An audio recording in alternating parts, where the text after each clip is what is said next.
else, or should I get started? I believe you need to get started. Okay. We may have a student or two still lock in, so I'm sorry about that. That's okay. The door is open, so I'm hoping knocking. Okay, well, welcome, ladies and gentlemen. My name is Christina Jean Combs. I'm 23. I'll be graduating this May with my degree in communication, like all of you, in comm studies, and my minors are in Spanish and international studies. So during my time at Wayne State, a few of the classes that I've enjoyed the most have been family comm, intercultural comm theory, human language and behavior, public address, and qualitative research design. And in my own work, I've mostly chosen to study topics related to religious, specifically Christian, and intercultural communication. So I'm just going to give you a little bit of background on me, on why those topics interest me, and kind of how I came to decide on this topic. So I was raised in an evangelical Christian home, and when I was 18 is when I had my first long-term experience away from home, and when I started to really discover my own identity separate from my family. And I started to study the Christian faith a little bit deeper and ended up choosing it for myself, regardless of what my parents believe. And so since then, I've been interested in understanding different phenomena that occur within the faith and around it. Just as I've dove in deeper into the faith dive.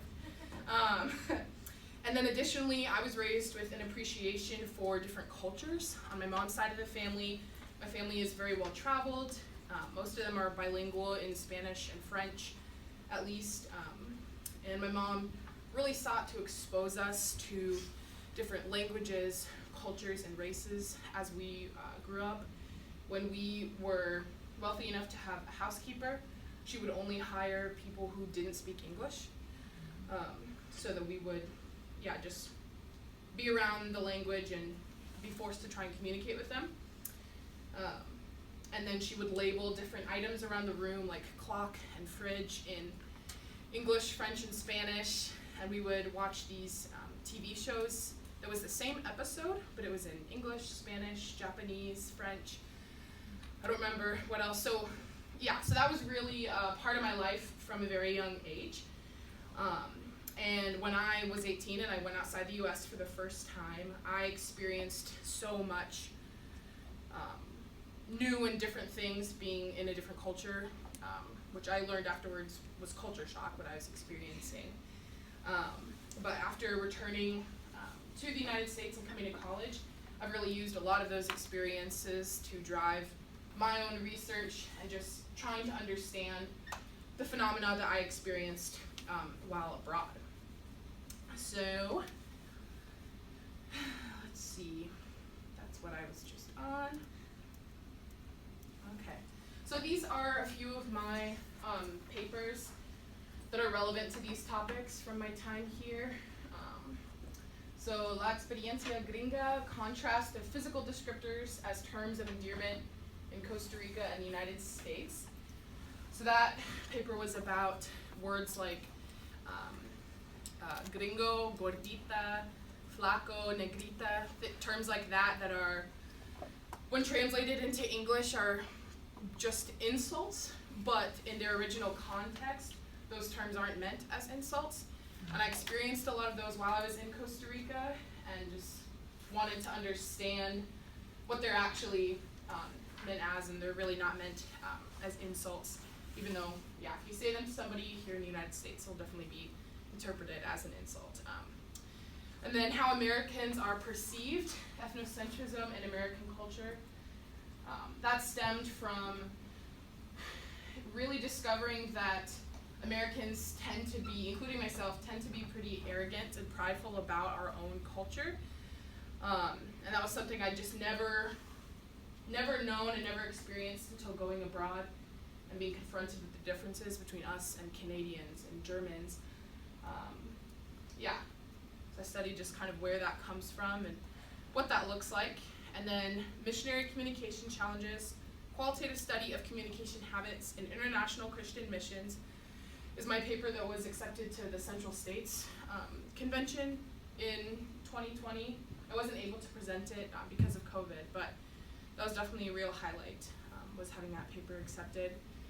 And in my time spent around missionaries, I discovered that they make a lot of sacrifices in their life to serve others and to just live out what they believe. And I wanted to understand more of the challenges that they experience on a daily basis communicatively.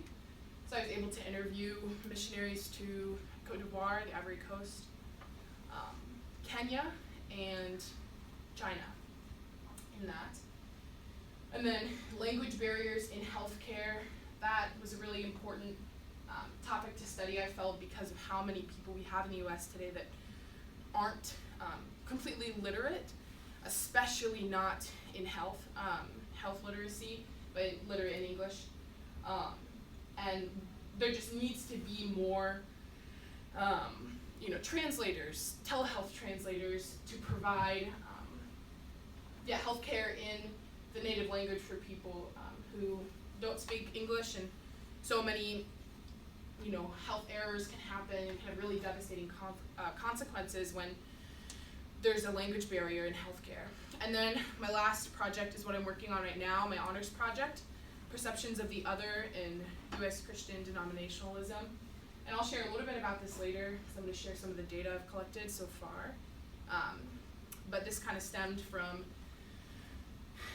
growing up, hearing messages that the denomination that I was raised in was what was right, and that the other denominations were wrong. And as I grew up and learned more for myself, realized, well, that's probably not true. That's probably not entirely accurate. And so I just wanted to understand, what do different Christian denominations think of each other? What do Protestants think of Catholics, fundamentalists, Pentecostals, etc.? So I've got a couple of definitions for you. Our lovely James Newlip says that intercultural communication is two persons from different cultures or microcultures exchanging verbal and nonverbal messages. And the Encyclopedia Britannica defines religion as human beings' relation to that which they regard as holy, sacred, absolute, spiritual, divine, or worthy of a special reference. It is also commonly regarded as consisting of the way people deal with ultimate concerns about their lives and their fate after death. So, based on your own life experiences, do you think that it's important to study these fields? And if so, why?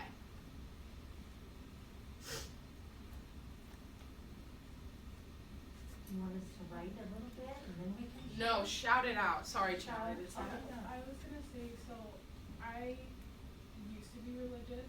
Mm-hmm. I mean, I still consider myself religious, but more on the spiritual side. I don't call myself Christian or whatever else there is. Right.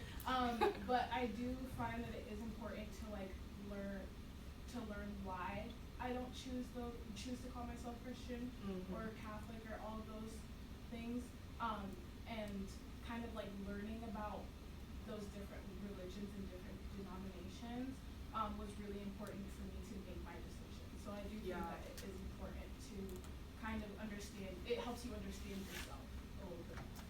Totally agree with that. I think that's good. In other countries, I'm thinking particularly right now in China and Saudi Arabia, these really turbulent countries at this point in history, where people who have differing religions and those in power are persecuted and prosecuted and in some cases executed. Yeah, the Uyghur Muslims. Yeah.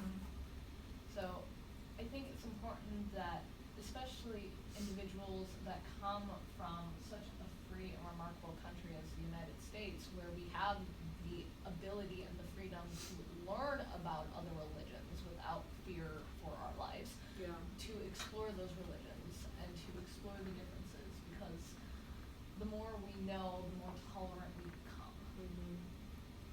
That's really good. Anyone else have any responses to this question? Sweet. Okay, so I obviously think these are important to study. I agree with both of those points.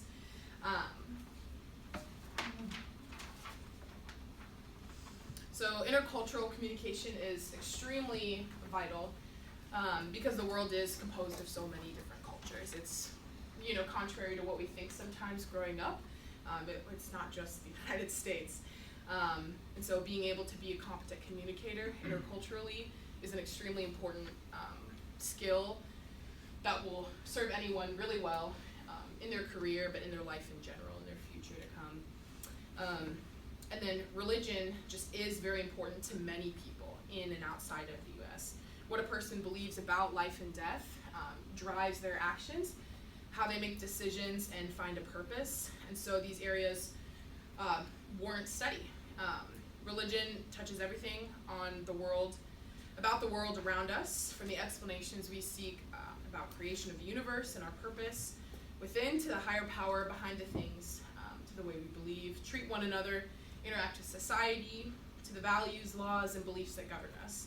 And so whether you're a person of faith or not, something in between, all these concepts affect all of us. They produce cultural constructs, power dynamics, historical narratives, philosophical innovation, ethical reform, and advancements of social justice. And additionally, many people have experienced deep, deep pain from religion. And understanding those phenomena that have caused those wounds is extremely important so that those things aren't repeated. For example, just the horrible atrocities that Christians have committed in the past against indigenous peoples, taking them away from their parents, just forcibly converting them, cutting their hair, all of those things are horrible. And so understanding why did this happen, what was the belief that was twisted that drove those actions, are extremely important to make sure that we don't fall into cults and these brainwashed belief systems that make us hurt other people in such a horrible manner.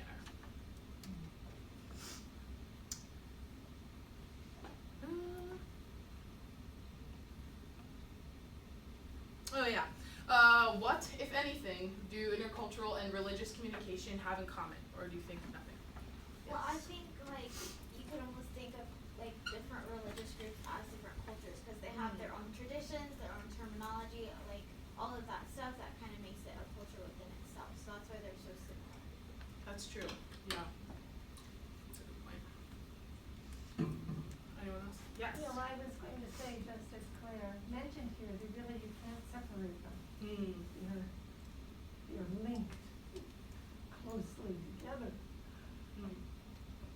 And how we study, how we view new groups of people. True. We cannot not have one without the other. Yeah. Anyone else? Is that a hand? It's okay. Are you sure? I mean, there's. Say something. Can I go back to read the question just to make sure I have this right? So the first thing I think of is healthcare communication, just like what you said. So intercultural and religious communication, I think they're both super important in that because you're dealing with different people every single day. Yeah. And so it's just, I think that's an importance. Yeah, that's true. Healthcare. Understanding a person's beliefs because of their religion and what that would play into their healthcare decisions, like accepting blood transfusions and keeping on a hijab during a procedure or something. You're right, that's really important.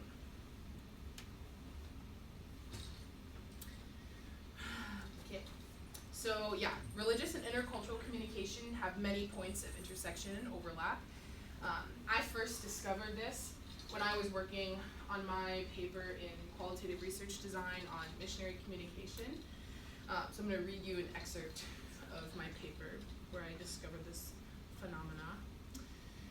In his 2013 book chapter, Challenges of Missionary Work, Communication, Liberation, and Human Development, Ladislav Buko writes about intercultural communication in mission work. Intercultural communication plays a central role not only in the lives of every missionary, but every Christian. Jesus lived 2,000 years ago in the cultural area of Israel. This is the time and place in which the gospel message was expressed, and the Bible is written in this cultural context. So when missionaries communicate, they operate with three cultural contexts in mind: the home culture of the missionary, the domestic culture of the country in which the missionary is operating, and the culture of the Bible. Israel of Jesus' time, the culture of the very message that they bring to the country. So managing intercultural communication is essential for every missionary. And so study of the Bible involves examination of the cultural context, because if you don't study the cultural context and you read it through a lens of 21st century American, you're going to miss so much, because that's not the culture it was written in. And so, yeah, that just was a foundational thing that I learned that sort of clicked. Wow, I engage in intercultural communication every day with my faith. And other people do as well. And if I don't, then I'm taking so many verses out of context, and that's how these horrible things can happen to people. When you see a verse in the Bible that talks about murder, and you say, oh, sweet, that means I can kill whoever I want. No, context. It doesn't mean that. So, let's see. So while my personal work has focused on Christianity, there are many points outside of Christianity in which intercultural communication and religious communication intersect. Never mind. So the Quran is the central religious text of Islam, believed by Muslims to be a revelation from God, Allah, and it's widely regarded as the finest work in classical Arabic literature. It's organized in 114 chapters, which consist of verses, and Muslims believe that the Quran was orally revealed by God to the final prophet Muhammad through the archangel Gabriel, incrementally over a period of some 23 years, beginning in the month of Ramadan, when Muhammad was 40, and concluding in the year 632, the year of his death. Muslims regard the Quran as Muhammad's most important miracle, a proof of his prophethood, and the culmination of a series of divine messages, starting with those revealed to Adam, including the Torah, Psalms, and the Gospel. The word Quran occurs some 70 times in the text itself. And so the language of Arabic is very important to Muslims, regardless of their linguistic, cultural, and racial differences. Muslims form one community of believers, and so this community is based on their shared faith in Allah and the guidance that He has sent down to mankind.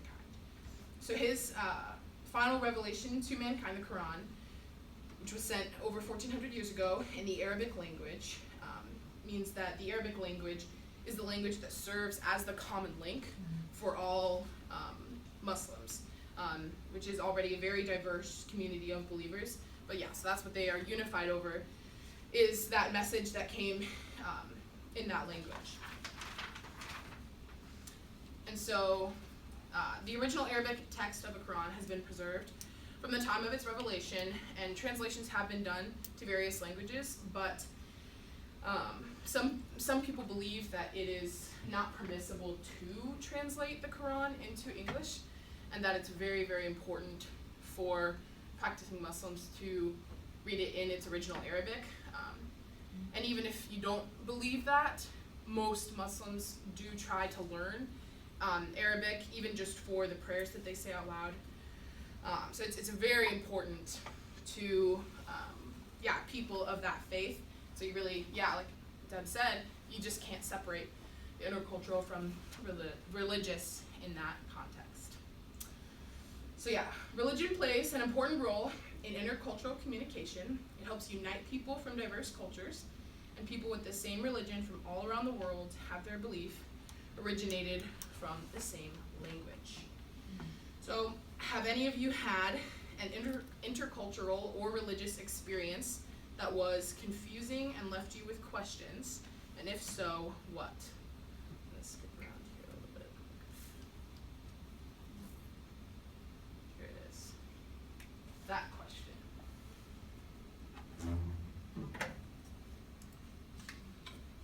You don't have to raise your hand.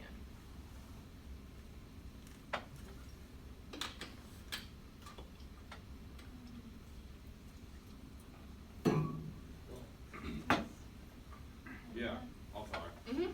I went to a Catholic high school, And so for a long time in high school, it was kind of just like more of a certainty than anything I thought about. It was just something that you had to go into class to learn. Right. And, they push it on you so much that you don't really think that you have to think about it.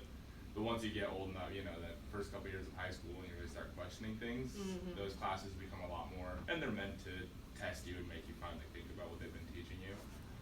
But then you get experiences, you get to go on religious trips and stuff. And I went to Denver one time with that group to help the homeless in Denver because they have that homeless problem. And that was an experience that left me with a lot of questions about what the religion's doing. How do you help those people? What happened to those people in the first place? Who's failing them in the first place? All sorts of questions about your life. Right. Yeah. Yes. Well, I guess I kind of had an intercultural experience.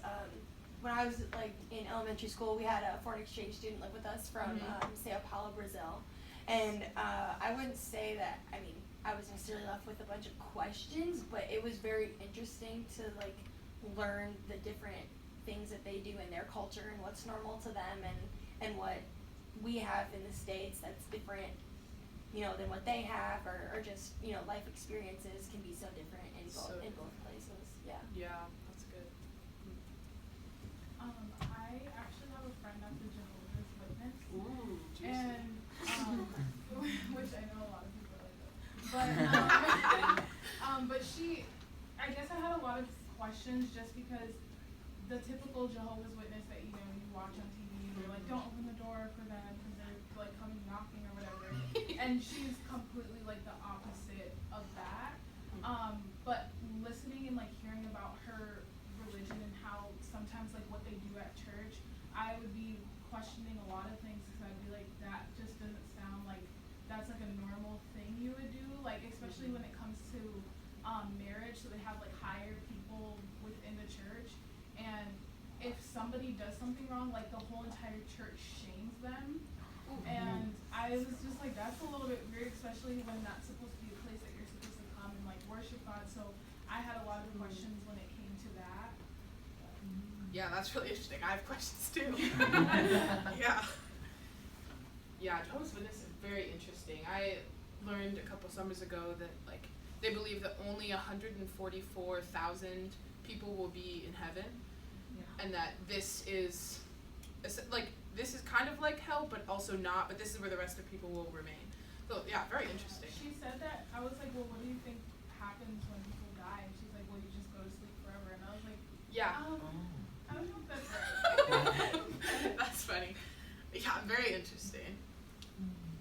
Anyone else have any other answers? Giovanni. Yes. So for me, it's interesting in that regards, like the way I grew up. My parents are from Mexico, so we grew up like in a sort of like Hispanic household and such. But the interesting thing was once I like left my home, like I left my town and everything, and I came like to college and everything, the habits I had made for a home were way different than what I have for my roommate. And then vice versa. When I went on a mission trip with a couple of friends down in Mexico City, I mainly went back with no problem kind of thing. Little things were a little weird, but I was like, it's whatever. And then they were completely like culture shock. They're like, well, we do this, you do this. You can't throw toilet paper in the toilet. What? That sort of thing. That's so hard. Yeah. And it's just like a bunch of little things to me. It's just like, no, this is just normal and easy kind of thing. Even though I didn't grow up in Mexico. Like my parents had it where we did a lot of basically the same things still in the U.S. and such. Wow. Yeah, and all those little things that you don't think about, like plumbing differences, like not putting toilet paper in the toilet and putting it in the trash can. Yeah, there's so many small differences like that that make up culture, but they're. Anyone else? Thank you for the participation.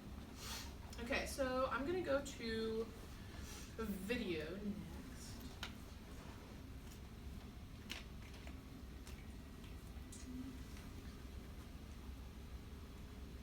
What is simple? Simple is no waiting rooms or pharmacy lines to get birth control ever again. Simple is completing a quick online consultation so a doctor can find a birth control option that's just right for you.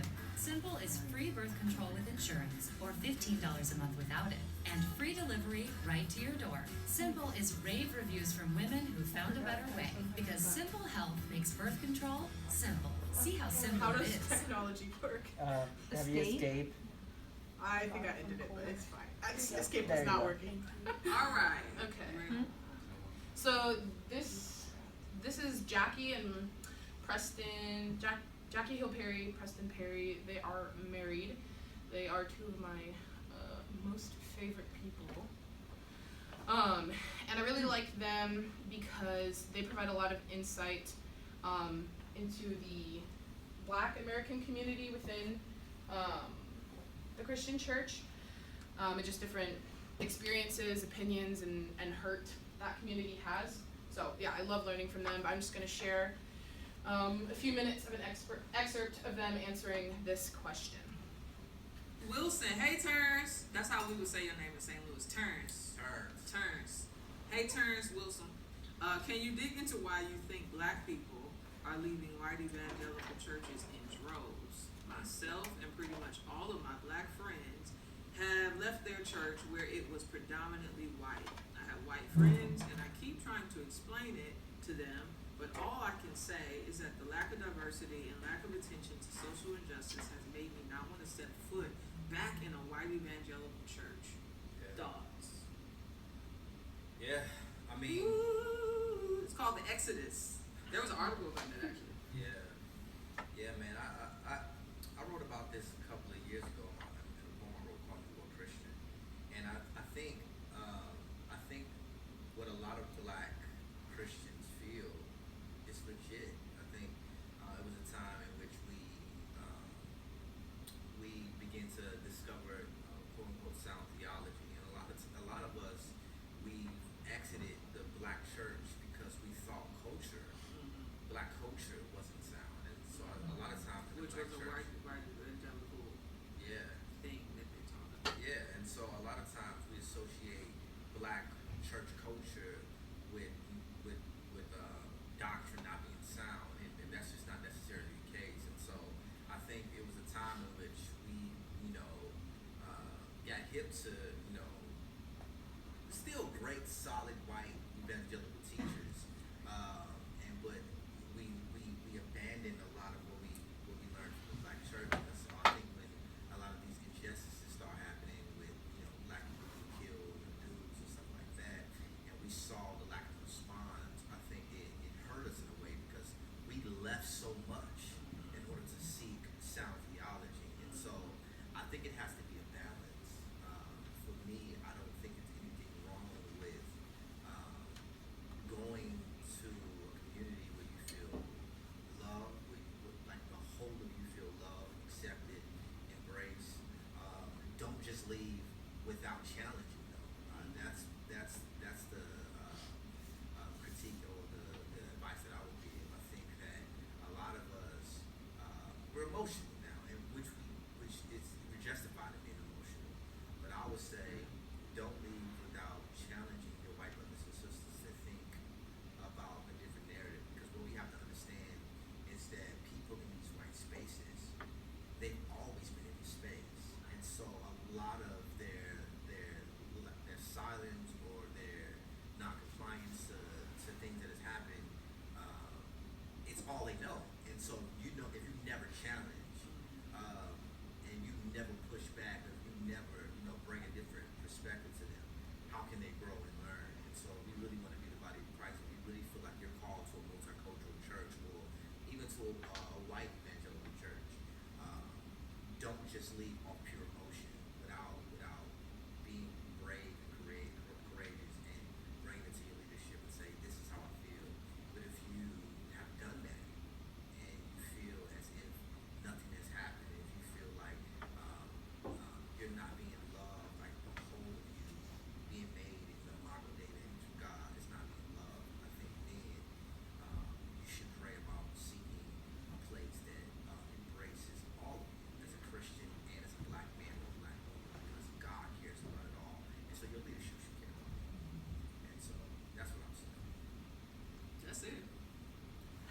nothing to add to that, Pastor P. So they're, huh? Wonderful. Yeah, they're so good, and they are both spoken word artists, poets. Jackie's an author and a rapper as well. They're the best. Okay, next I'm gonna go to a little Kahoot that I've prepared. So bring out your devices. And this is a high stakes Kahoot because whoever wins, I'm gonna Venmo them $5. Yes. What's the I've been Kahoot since high school. Yeah, the guys. Colleges just don't do Kahoot. They're just not on that level.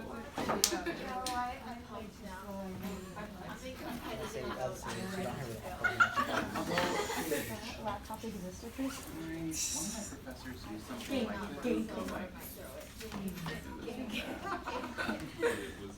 It was terrible.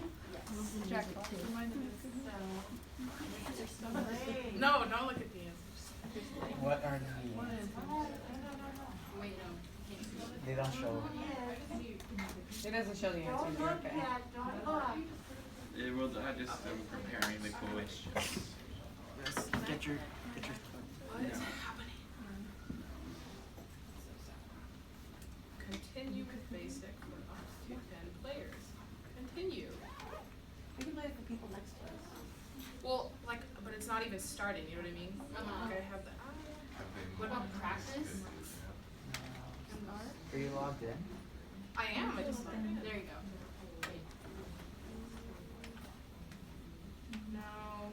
Sorry, guys. I'm not. I'm gonna get it. I'm gonna get it. Technology. Shoot. I made it public, so this shouldn't be a problem.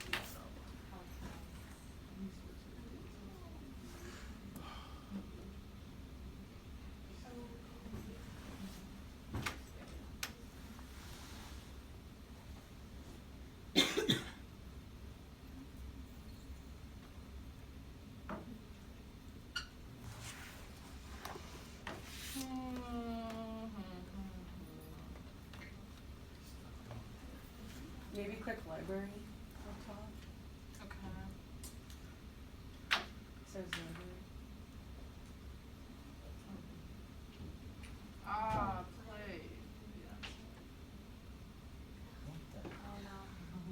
Was I sure about that? I call it $5. Yeah, but it's $60 actually, because they bill you annually. Oh. Otherwise, I would totally do that. Continue? No, it's not. She's been trying. Oh, that. sorry. Sorry. What? Why is this?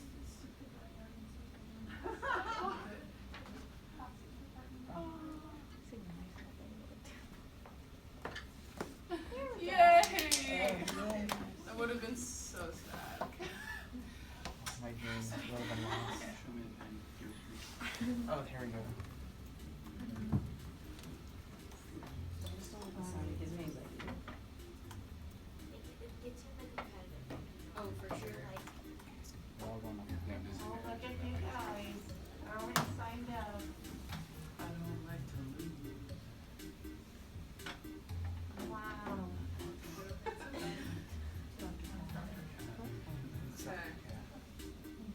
Anyone else still need to get in?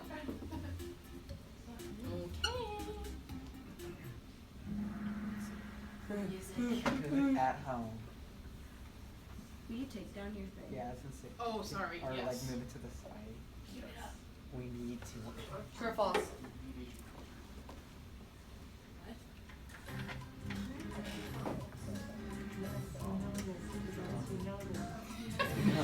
Deb's probably gonna know every answer. Yay. I'm an 11. Let's go! Jesse, you go first. There's 11 questions. Get out. 11 on gosh, okay.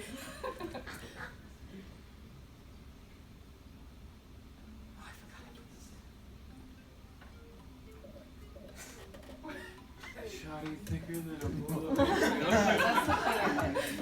You pick that? Oh yeah, that's really fast. Down. Oh my gosh. So- Let's go. This is like I'm not a translation expert, but the reason that I put that is because the term gordita has positive connotations. In Spanish, it doesn't have negative, so obviously in English, one of those has more positive connotations and one has more negative. So you can call it. That's not an exact translation, though. I was just doing that to be funny. short whip it no one. And that's compliment. Jesse, you've been up there for 2 years. What's like a gordita choco crunch think of a Taco Bell? Yeah, it comes from the food. Oh, no, it's I guess. It's definitely. It's not English. Yeah. Yep. Does anyone know what it is? Is it Mandarin? Yeah, Mandarin Chinese. Jesse, you fell. I know, Logan. Let's I go. know. Moved into Are you first time? Yes. You're not. I went from this to 9. Good! Stink. You're gonna choose which word this is the definition for.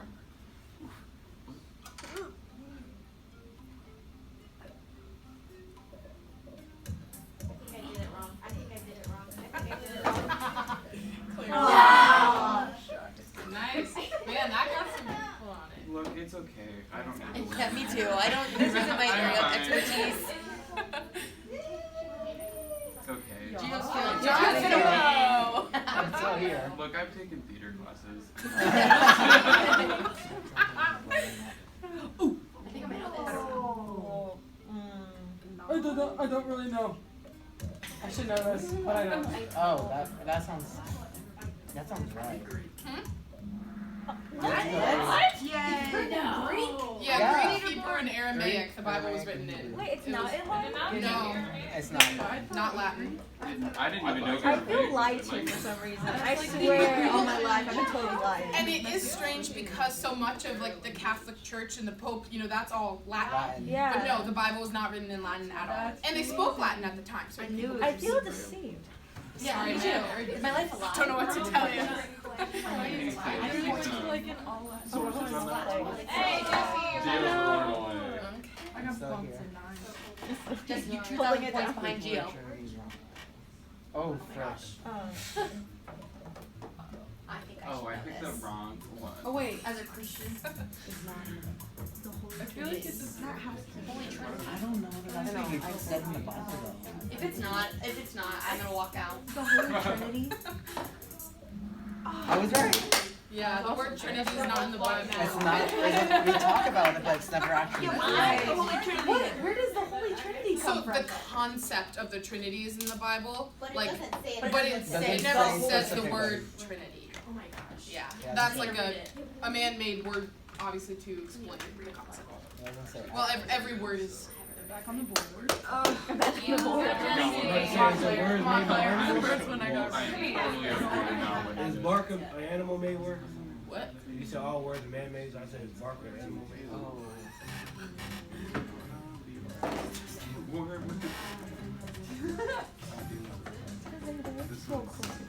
It's stay warm, guys. I gotta get back up. Okay. How did I? You sure it wasn't stay warm? I'm pretty sure, man. That looks like it'd be an acceptable word. The Middle East, where a lot of Muslims are located, is a pretty warm place. I don't know that they True. I've been. That's true. have to worry about that. Like if you like get it right, you're on the street. Oh. That means many gods, Oh. or more than one god. I am. We're just gonna go. Animism. I'm gonna take some of these classes. What is Only one person. What is that? Animism, it's practiced in a lot of African countries. What's the one What's under Baha'i? animism? I just picked animism because I didn't know what it was. I'm still not super clear on Baha'i. One thing I do remember is that Rainn Wilson from The Office, he's a practicing Baha'i.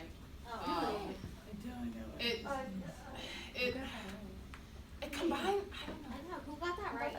Yeah, who got this question right? I'm not even playing. You don't even go here. You don't even in this class. Huh? More than one God was. Yeah. You know from. Well, I'm trying to help you. Oh, I'm trying to get you the answer. High 11. You're doing this stuff. Gio, keep whooping their ass. Gio. Keep whooping their ass, Gio. Yeah, keep moving. Oh, we know that. If I get this wrong. You should say I You guys should know they have For the meme. So yeah, that's Yeah, that's what I'm obviously a saying. false statement. Everyone has culture. I feel like that's too broad a term. What is? White people. Because that can go Yeah. technically everywhere. Exactly. That's why. Exactly. why But that's it's- something people say in the United States. That's why I include That's it. why they have culture, because it's so broad of a word. That's not They gotta have culture. Everyone has You got Irish people that. Oh. Scottish people. Alright. I did that just to be. I went up in placement. All these people in the Oh, Oh, Fred, For some reason I remember. I think I got it right. From like 12th grade geography. Now I'm confused. I have two. I'm confused now. Okay. Africa's not a country. No, it's not a country. Dang it. 54! 54? That is so weird. I was thinking too. Is Madagascar part of Africa? Yeah, it's a country. Like in Canada. That has nothing to do with Oh! Jesse! It's not over Did I yet. win? No, there's one more question. Okay, we have to get this ready. Final question. Sit down. I need Well, this. Jesse almost fired off. Oh, Jesse, you're Catholic. Oh shoot. 266. I tried 266. You can't be wrong. I You know think this there's one, at Jeff? least two. There's so many. Oh! Yes! I didn't even care about religion when I was little. How many people are I don't playing? even care about I'm religion. pretty sure I when got was dead little. last. 15. There's 15. Okay, I didn't get last. I ain't even care about religion when I got it right. Gio! Yay. Yep.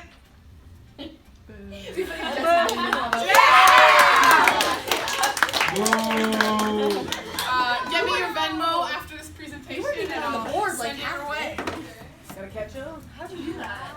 She's been on the board the whole time. No, she wasn't on She there. was at the top, then she was like fifth, then she came up. I was watching it. I was watching it. It was happening. I was watching I'm it. done. Wait, how many people played it? 15. I got 15. Oh my god. Damn. There's enough time. 15? Oh, great. Hey, I got a question for y'all. It's a real. If you're in 100, if there's 100 people in a race, and you pass person in 100th place, what place you in? You went racing? All right. 100. No. You passed First. So, Oh, yes. Why does it say you're not even racing? him. Yeah, you laughed to us. okay, is anyone familiar with the concept of a heart language? No, okay, so heart language, this is the definition right here. The language of the heart is seen as the most effective language for communicating deeply as well as for learning new concepts. Basically, while many people are, multilingual, your original native first language is the language of the heart. It's what you understand the deeper meanings of life in. And so this is something I learned about in my missionary communication study, because the missionaries talked about that language acquisition of the place that they were traveling to was extremely important, because these people needed to hear the message that they were bringing and talk about these spiritual and deep concepts in their native language, in their heart language. And so adopting an attitude of you need to learn my language is just not acceptable for somebody who's in this field. You need to learn the language of the people that you're traveling to. Let's see. Some relevant theories from the wonderful comm theory class with Dr. Witt are muted group theory, which states that microculture groups are forced to express themselves within the dominant mode of language and expression.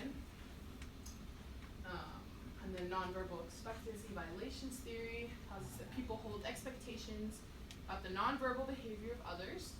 When these expectations are violated, people evaluate the violation positively or negatively, depending on the source of the violation. And then anxiety Uncertainty reduction and management theory, I'm sure we're all very familiar with.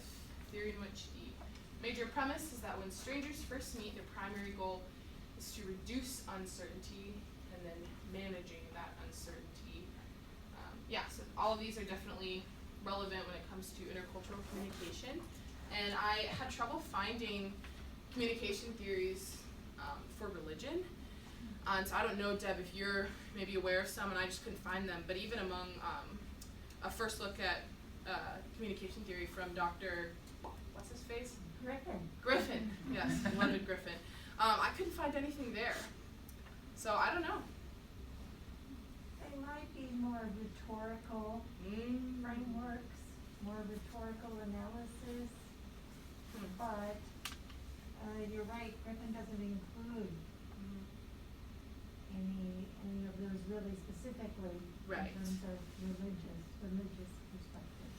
And obviously many of the theories that we studied in that course relate to religion, social penetration theory. Medium is the message. What was the name of that one? McLuhan. Yes. Many of those are relevant to religious communication, but yeah, I had trouble finding any specifically religious communication theories. So, career opportunities. The real answer is I don't know, but here are some that I have looked into. Church research statistics, which is surveying churches, traveling there, spending some time with them, collecting data, and then analyzing it and reporting back to the church leadership on the health and status of the church. That's a good thing for churches to be able to do to assess their health. ESL teacher, international preparation consultant. These people prepare people, whether it's for tourism or for people in the military traveling abroad. They prepare them for the cross-cultural interaction that they will experience, language, just things that they need to know. Like in Indonesia, you shake hands with your right hand, and you would never shake your hand with your left hand because that's the hand you use to go to the bathroom, and this is the hand you use to eat your food. So it'd be extremely disrespectful to reach this hand out to somebody. Just different things like that, like eye contact. In a certain tribe in Mali, if you make eye contact, that's a sign of disrespect. Whereas here, eye contact is a sign of respect. So all sorts of differences like that. That's what international preparation consultants communicate. Diplomat, ambassador, social work, grad school, pastor, obviously, and then really you can have close to any job and work within an organization of a particular faith, religion, or cultural association. It's like you can be a lawyer, a social media manager, and work for a Christian company, a Muslim company, whatever it may be. So there really are a lot of career opportunities in terms of that.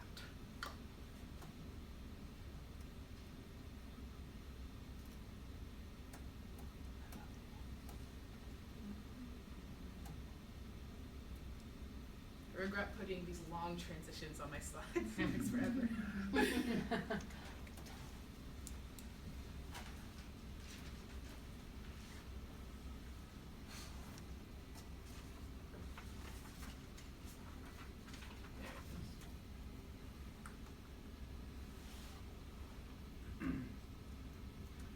So I'm going to show you some data from my honors project. Basically what I sought to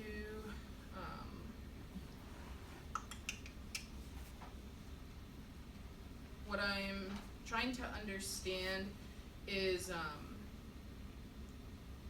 if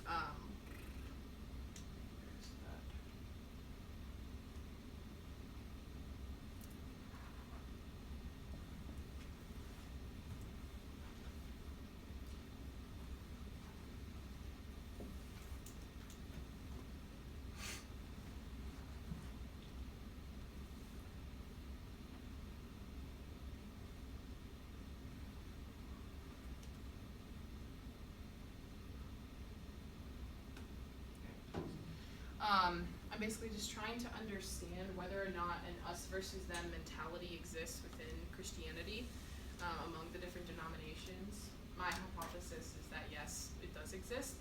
And so far the data seems to indicate that that's what these people believe as well, generally. But yeah, I think it's something that I've experienced and that people I know have experienced, so I've just been trying to understand if other Christians experience that as well. So this is just kind of who's participated in my survey so far. I've had 68 full responses. So yeah, these are the, okay, so this is the data on which of these people believe is a Christian denomination. So 94% people consider Baptist to be a denomination. Some of the lower ones are Mormon, Latter-day Saints, and Jehovah's Witness. Only 10% of respondents consider those to be Christian denominations. And then Christian Science is also low there, 14.71%. Yeah, sort of the middle of the road, Orthodox, Fundamentalist, also lower on that end. Seventh-day Adventist, about 30%. And so that question stemmed from my experience, like understanding more of Protestantism and Catholicism. Like there is definitely a belief among most Protestants that they don't consider Catholics to be a part of Christianity. Like they don't believe that they are brothers and sisters in Christ that were part of the same belief, but some people definitely do, but obviously Catholics believe that they're Christians, and just as I've learned more about it, I'm like, why do Protestants believe this? Where does this come from? How do people actually feel? So anyways, that's just a big motivator behind why I wanted to study that. And then I wanted to see, how favorable people view each of these denominations. So that's some of the data on that one. So fundamentalist, I am particularly interested in this because my fiance grew up fundamentalist, independent fundamental Baptist, and it's extremely, extremely damaging. So shame-oriented, legalistic, extremely damaging way for a person to grow up. And that was his experience, but I also know that maybe there are people outside of that who've had a more positive experience that didn't experience so much legalism and shame and confusion and blind rule following. But another reason I just think that these things are really important to study is because within religion, it can be really easy for people to get sucked into different cults. And if you don't question what you believe and what you're taught and what you experience, that is how we blindly follow people who commit atrocities and can become a part of that if we're not questioning the information that we're presented with. And I don't want to believe in the faith that I believe in because it was how I was raised and because it's the sector of the globe that I was born into. I want to believe in it because I've studied the available philosophies and I've arrived at the conclusion that it attains the highest level of truth possible that I can attain. With the best argument, the best evidence. So I don't want to believe in a cult that, does weird sex things like a lot of them do. So anyways. Yeah. So now that you've chosen like your own personal religion, or like denomination or whatever you want to call it, do you still question it, or do you necessarily just lead with that blind faith now that you're like, oh yeah, this one makes the most sense to me? Yeah, I would definitely say I still question, and I think that that's a healthy part of anyone's faith. Because, even though, currently I've arrived at the conclusion that I believe, what the Bible says is true, and that's what I want to lead my life, because, humans can interpret it incorrectly, right? And so I don't want to be a part of a church community that holds on to the belief that people used to hold on to, that that if you're not white, you're not a whole person, right? like the Mormon Church until like 150 years ago. That was what they believed, and then they decided to change their mind. You know what I mean? Like things like that. And the church leadership changed its mind. But yeah. Anyways, so to answer your question, yes, I question it, and I think that's a good thing. I was kind of gonna back off for you. So do you feel like you question more of what's like written in the Bible, or do you feel like you question people? Because everyone kind of comes up with their own belief, and then they put that out into the world as like a fact. But is it really fact, or is it just what you believe, what this scripture says? Like your idea of what the scripture says. Right. Yeah, I'd say ultimately what I question more would be the people aspect of it. When, like I used to be extremely confused by the Bible growing up. When I would read the Old Testament, I'd be like, what? That is crazy. Who did that? God seems angry. And as I got older and like learned how to study the Bible correctly, I learned what these passages meant. That wasn't as crazy as I thought it was. And so, like as I've gotten older, I've learned, okay, if I actually know how to properly analyze a text and read it correctly, I'm able to understand so much more that I once thought I just had to blindly follow something without actually having an answer. And I realized, oh, actually the answer is available by studying it. So even though there's definitely still lots in the Bible that I'm not an expert on, I'm not a scholar, like seeing the way people live out their faiths and how messy that can be because of our human nature, I would say that's definitely what makes me question things more. That's a good question. Yeah. Did you want to say something, Audrey? Oh, no. Cool. Just resting. Landry. So, since you have chosen your side, like your religion, do you criticize other religions? What do you mean by criticize? Like, you see, oh, well, do this, I cannot do this one, I cannot do that, I cannot do that. Okay. So, I would say there's some amount of exclusivity when you choose a belief because it means that you are not choosing other beliefs, right? So I believe that what I believe is true and therefore other systems of belief may not be true? Sure.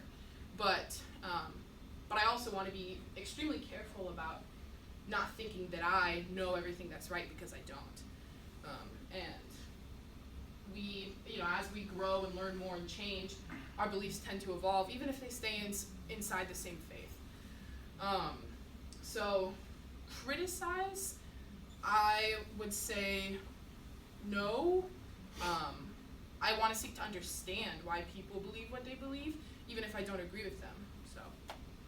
But then again, maybe what you're doing here, integrating religion and intercultural communication, allows us to see the other side. The intercultural element might come into play more so in times of being so critical, or no, wait, you still must understand where that other person is coming from. You see what I mean? That maybe intercultural communication can allow us still to maintain our own religion and religious faith, and help us to still bridge,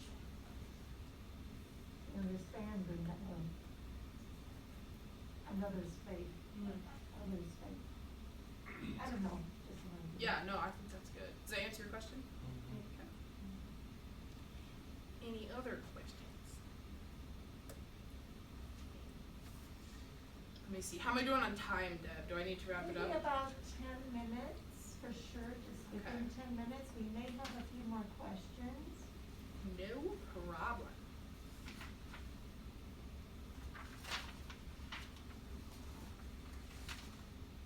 Okay, I'm going to show you guys another video.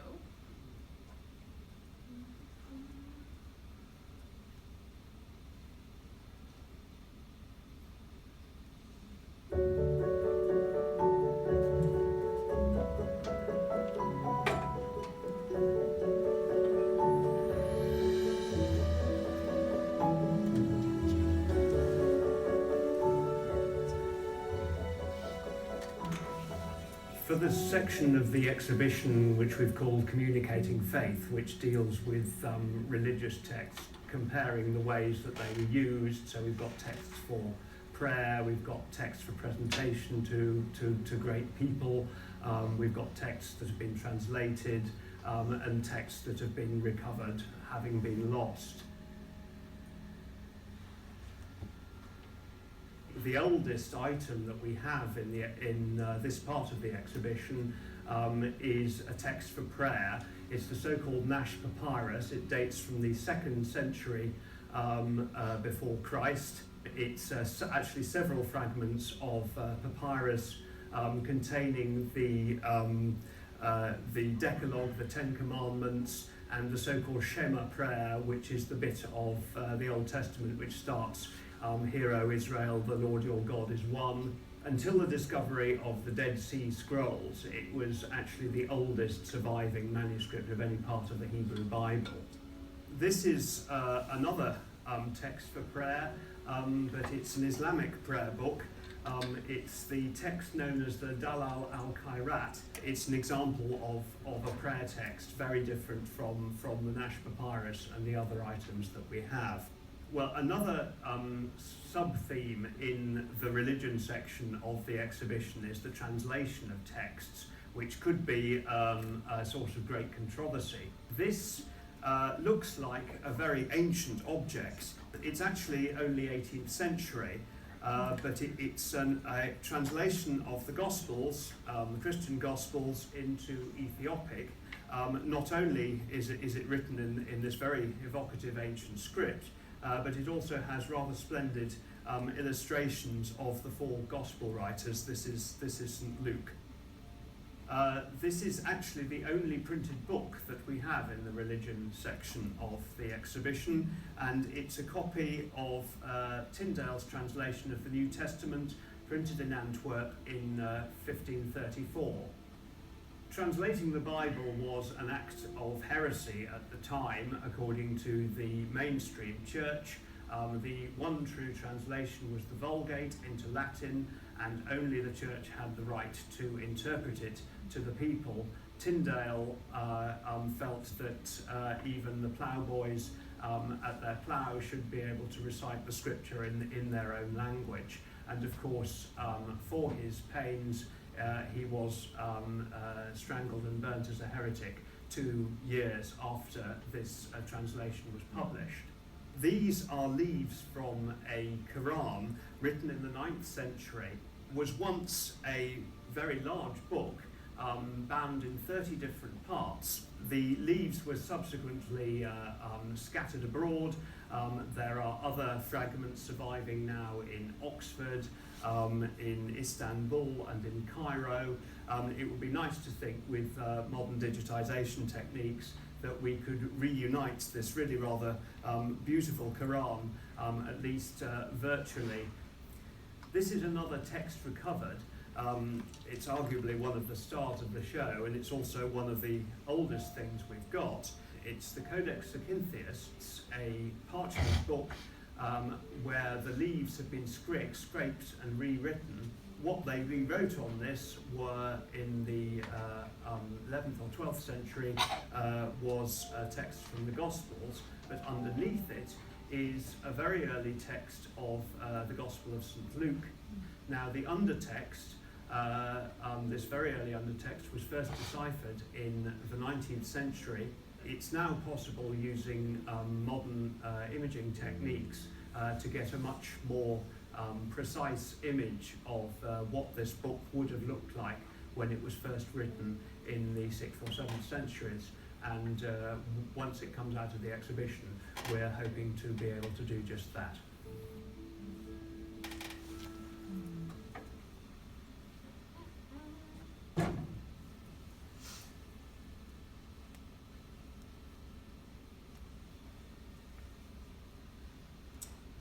So, in summary, religious and intercultural communication warrant study, and they are inseparable, they are intertwined, and they are cool. Anyone have any questions or comments?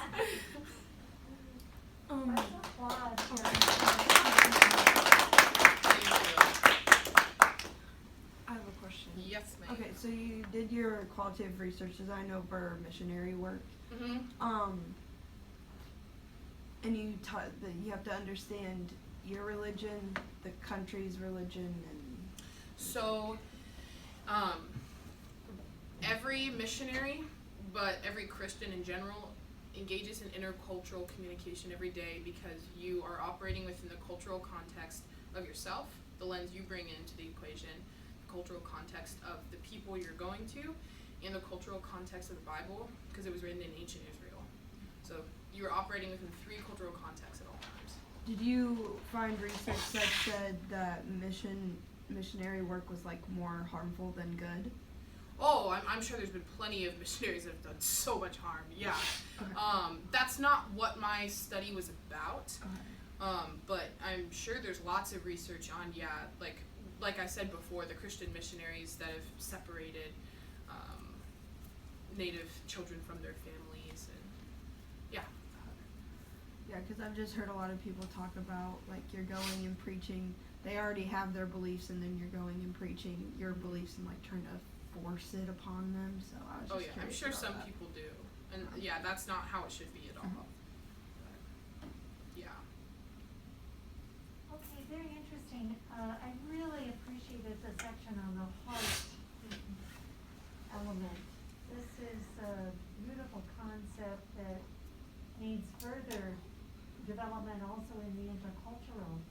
I mean, think about policy. If we're trying to make policy changes, well then, are we writing the information in the languages of the people who are affected by those policies? Probably not. And then also, you talk about this 3 element. I also like that, but it reminds me of in the intercultural communication textbook, Rome's element of empathy.